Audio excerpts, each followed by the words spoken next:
Bana, mambo vipi?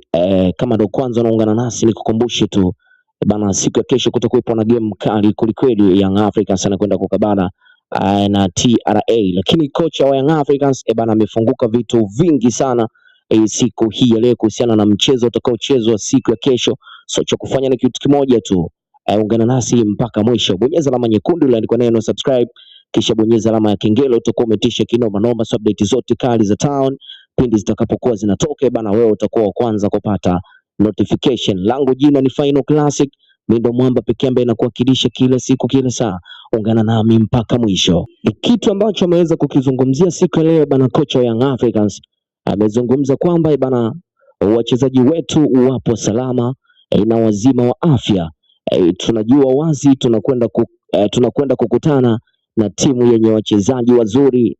Ugumu na pressure wa mchezo bana unaokuja hauna utofauti kabisa na mchezo uliopita dhidi ya Azam. So mbali na yote, malengo yetu ni alama 3 tu, hakuna kitu kingine, hilo halina mjadala bana. Hayo ni maneno pekee ambayo ameweza kuyazungumza bana kocha wa Young Africans. So inaonekana wazi kwamba mchezo pekee ambao unaokwenda kuchezwa siku ya kesho bana, Young Africans dhidi ya TRA.